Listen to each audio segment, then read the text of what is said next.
जय श्री कृष्णा। जय श्री राधे। रमा एकादशी व्रत कथा व महात्म। अर्जुन ने आनंदित होते हुए कहा, हे भगवान, अब आप मुझे कार्तिक मास की कृष्ण पक्ष की एकादशी की कथा सुनाइए। इस एकादशी का नाम क्या है तथा इसमें किस देवता की पूजा की जाती है? इस एकादशी का व्रत करने से क्या फल मिलता है? कृपा करके यह सब आप विस्तार पूर्वक कहिए। तब श्री कृष्ण भगवान बोले, हे कुंती पुत्र, कार्तिक मास के कृष्ण पक्ष की एकादशी का नाम रमा है। इसके व्रत से समस्त पाप नष्ट हो जाते हैं। इसकी कथा इस प्रकार से है। प्राचीन काल में मुचुकुंद नाम का एक राजा राज्य करता था। इंद्र, वरुण, कुबेर, विभीषण आदि उसके मित्र थे। वह बड़ा सत्यवादी तथा विष्णु भक्त था। उसका राज्य बिल्कुल निष्कंटक था। उसके चंद्रभागा नाम की एक कन्या थी, जिसका विवाह उसने राजा चंद्रसेन के पुत्र शोभन से कर दिया। वह राजा एकादशी का व्रत बड़े ही नियम से करता था और उसके राज्य में सभी कठोरता से इस नियम का पालन करते थे। एक बार की बात है कि शोभन अपनी ससुराल आया हुआ था। वह कार्तिक का महीना था। उसी माह में महापुण्यदायिनी रमा एकादशी आ गई। इस दिन सभी व्रत रखते थे। चंद्रभागा ने सोचा कि मेरे पति तो बड़े कमजोर हृदय के हैं, वे एकादशी का व्रत कैसे करेंगे, जबकि पिता के यहाँ तो सभी को व्रत करने की आज्ञा है। मेरा पति राजा की आज्ञा मानेगा तो बहुत कष्ट पाएगा। चंद्रभागा को जिस बात का डर था वही हुआ।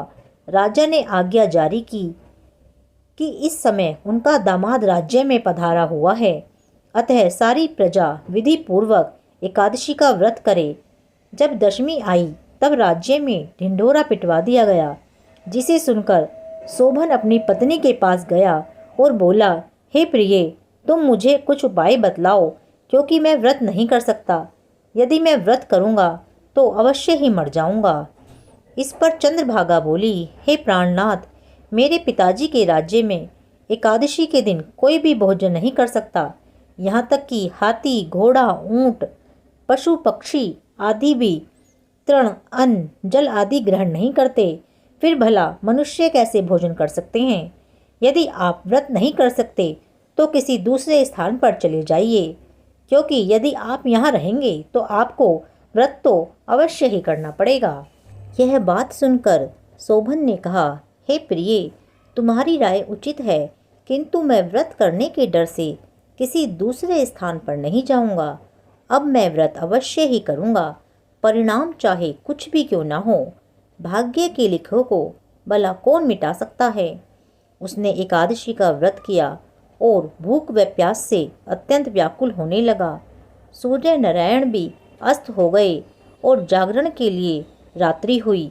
वह रात्रि शोभन को दुख देने वाली थी। दूसरे दिन सूर्योदय होने से पहले ही भूख प्यास के कारण शोभन के प्राण पखेरु उड़ गए। राजा ने उसके मृत शरीर को जल प्रवाह करा दिया और अपनी पुत्री को आज्ञा दी कि वह सती न हो और भगवान विष्णु की कृपा पर भरोसा रखे। चंद्रभागा अपने पिता की आज्ञा अनुसार सती नहीं हुई। वह अपने पिता के घर रहकर ही एकादशी के व्रत करने लगी।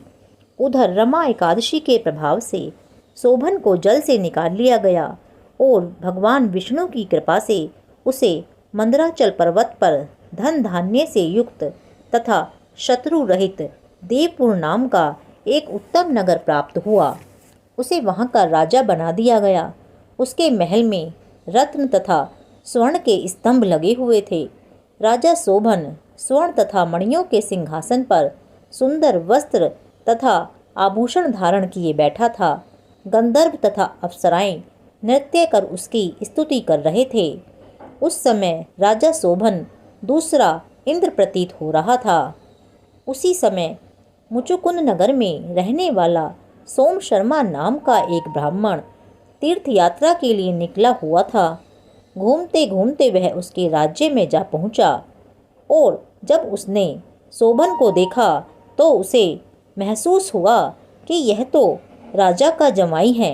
यही सोचकर वह राजा शोभन के पास गया। तब ब्राह्मण को देख राजा शोभन आसन से उठ खड़ा हुआ और अपने ससुर तथा स्त्री चंद्रभागा की कुशल क्षेम पूछने लगा।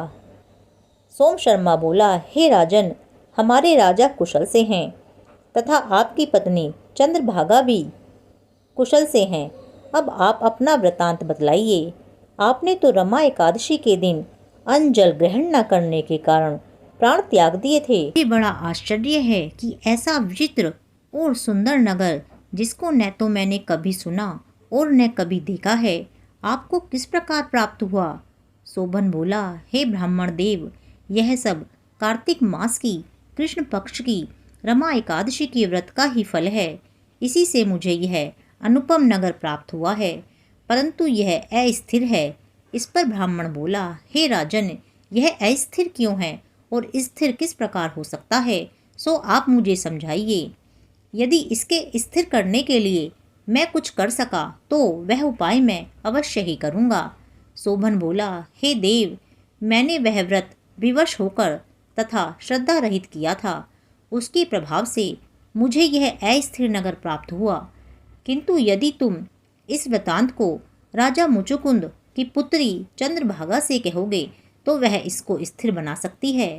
ब्राह्मण अपने नगर को लौटा और उसने चंद्रभागा से समस्त वृतांत कहा।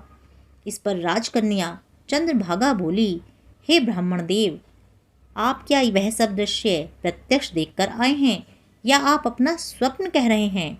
ब्राह्मण बोला, हे पुत्री, मैंने तेरे पति शोभन तथा उसके नगर को प्रत्यक्ष देखा है, परंतु वह नगर अस्थिर है। तू कोई ऐसा उपाय कर जिससे कि वह स्थिर हो जाए। चंद्रभागा बोली, हे महाराज, आप मुझे उस नगर में ले चलिए। मैं अपने पति को देखना चाहती हूँ। मैं अपने व्रत के प्रभाव से उस नगर को स्थिर बना लूँगी।